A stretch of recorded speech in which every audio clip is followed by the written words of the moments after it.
ಒಂದು ವಾಟ್ಸ್ಆ್ಯಪ್ ಸಂದೇಶ, ಅದಕ್ಕೆ ತಕ್ಷಣದ ಸ್ಪಂದನೆ. ಮಡಿಕೇರಿಯ ಐಟಿಐ ಜಂಕ್ಷನ್ನಲ್ಲಿ ಅಸಹಾಯಕ ಸ್ಥಿತಿಯಲ್ಲಿದ್ದ ವ್ಯಕ್ತಿಗೆ ನಗರಸಭೆ ಅಧ್ಯಕ್ಷರ ಮಾನವೀಯ ನೆರವು ಹೊಸ ಆಶಾಕಿರಣವಾಗಿದೆ. ಚಿಕಿತ್ಸೆ, ಹೊಸ ಬಟ್ಟೆ ಮತ್ತು ಆಶ್ರಮದ ವ್ಯವಸ್ಥೆ. ಒಂದು ಸಣ್ಣ ಮಾಹಿತಿ ಹೇಗೆ ಜೀವವೊಂದಕ್ಕೆ ಆಸರೆಯಾಗಬಹುದು ಎಂಬುದಕ್ಕೆ ಈ ಘಟನೆಯೇ ಸಾಕ್ಷಿಯಾಗಿದೆ. ಕಳೆದ 5-6 ತಿಂಗಳಿನಿಂದ ಮಡಿಕೇರಿಯ ಐಟಿಐ ಜಂಕ್ಷನ್ ಭಾಗದಲ್ಲಿ ಮಾನಸಿಕ ಅಸ್ವಸ್ಥ ವೃದ್ಧರೊಬ್ಬರು ತಿರುಗಾಡಿಕೊಂಡಿದ್ರು. ಸ್ಥಳೀಯರು ಕಾಫಿ ತಿಂಡಿ ಕೊಟ್ಟು ಉಪಚರಿಸುತ್ತಿದ್ರು. ನಿರ್ಗತಿಕ ವೃದ್ಧನ ಬಗ್ಗೆ ಭಾನುವಾರ ಬೆಳಗ್ಗೆ ವಾಟ್ಸ್ಆ್ಯಪ್ ಗ್ರೂಪ್ ಒಂದರಲ್ಲಿ ಮಾಹಿತಿ ಬಂದ ತಕ್ಷಣ ನಗರಸಭೆ ಅಧ್ಯಕ್ಷೆ ಕಲಾವತಿ ಸ್ಥಳಕ್ಕೆ ದೌಡಾಯಿಸಿದ್ರು. ವೃದ್ಧನ ಕಾಲು ದೀರ್ಘಕಾಲ ಕೆಸರಿನಲ್ಲಿ ನೆನೆದಿದ್ದರಿಂದ ಪಾದದಲ್ಲಿ ಹುಣ್ಣು ಉಂಟಾಗಿ ಸೋಂಕು ತಗುಲಿತ್ತು. ಗಾಯದಿಂದ ರಕ್ತವು ಸೋರಿಕೆಯಾಗ್ತಿತ್ತು. ಕನ್ನಡ ಬಾರದ ಅವರು ಹಿಂದಿಯಲ್ಲಿ ಮಾತ್ರ ಮಾತನಾಡುತ್ತಿದ್ದು ಮಾನಸಿಕ ಅಸ್ವಸ್ಥರಂತೆ ಕಂಡುಬರುತ್ತಿದ್ರು.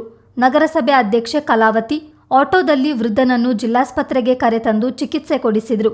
ಬಳಿಕ ಹೊಸ ಬಟ್ಟೆಗಳನ್ನು ಒದಗಿಸಿ ವೃದ್ಧನನ್ನು ಮಡಿಕೇರಿಯ ಶ್ರೀ ಶಕ್ತಿ ವೃದ್ಧಾಶ್ರಮಕ್ಕೆ ದಾಖಲಿಸುವ ವ್ಯವಸ್ಥೆ ಮಾಡಿದ್ರು. ವೃದ್ಧನ ಸಂಬಂಧಿಕರ ಮಾಹಿತಿ ಸಂಗ್ರಹಿಸುವ ಪ್ರಯತ್ನವೂ ನಡೆಯುತ್ತಿದೆ.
ಗ್ರೂಪಲ್ಲಿ ಇದ್ದ ತಕ್ಷಣ ನಾನು ಸ್ಪಾಟಿಗೆ ತಕ್ಷಣ ಆಗಲೇ ಹೋಗಿ ಏನು ಅಂತ ನೋಡುವಾಗ ಅವರು ಪಾಪ ಬ್ಲಡ್ ಕಾಲಲ್ಲಿ ರಕ್ತ ಹೋಗ್ತಾ ಇತ್ತು.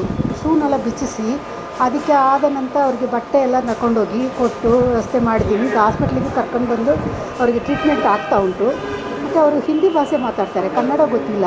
ಮತ್ತು ನಾನು ಆ ಸ್ಪಾಟಿಗೆ ಹೋಗಿ ಅಲ್ಲೂ ಹಿಂದಿನೇ ನನಗೆ ಗೊತ್ತಿದ್ದಷ್ಟು ನಾನು ಮಾತಾಡಿದ್ದೀನಿ. ಈಗ ಟ್ರೀಟ್ಮೆಂಟ್ ಡಾಕ್ಟ್ರು ಮಾಡ್ತಾಯಿದ್ದಾರೆ. ಮತ್ತು ಹಾಸ್ಪಿಟ್ಲಲ್ಲಿ ತಕ್ಷಣ ಬಂದಿದ್ದ ತಕ್ಷಣ ಸ್ಪಂದನೆ ಮಾಡಿದ್ದಾರೆ.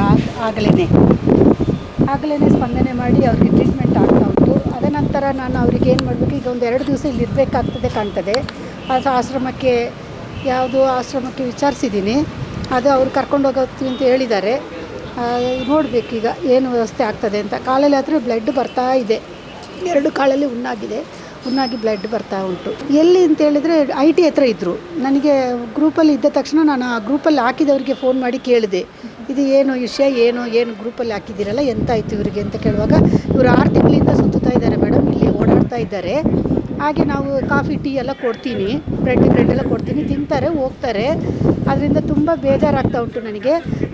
ನಾನು ಏನು ಮಾಡಿದೆ, ಅವರಿಗೇ ಫೋನ್ ಮಾಡಿ ಕೇಳಿದೆ, ಈ ಥರ ಗ್ರೂಪಲ್ಲಿ ಹಾಕಿದ್ದೀರಲ್ಲ, ಏನಾಯ್ತಪ್ಪ ಇವರಿಗೆ ಅಂತ. ಆಗ ಇವರು ತುಂಬ ಡೆಲಿಕೇಟ್ ಆಗಿದ್ದಾರೆ, ಓಡಾಡ್ಕೊಂಡು ಬೇಜಾರಾಗ್ತಾ ಉಂಟು ಅಂತ ಹೇಳಿದ್ರು.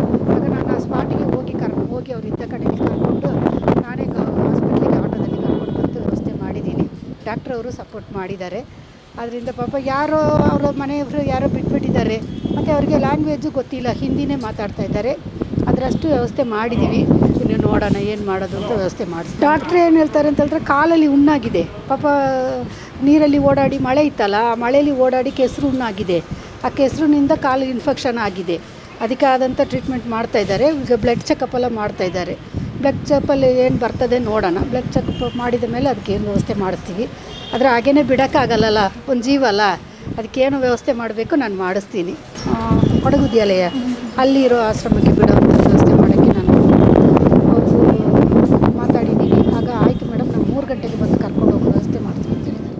ನಗರಸಭೆ ಅಧ್ಯಕ್ಷರ ಈ ತ್ವರಿತ ಹಾಗೂ ಮಾನವೀಯ ಸ್ಪಂದನೆ ಸಾರ್ವಜನಿಕರ ಮೆಚ್ಚುಗೆಗೆ ಪಾತ್ರವಾಗಿದೆ.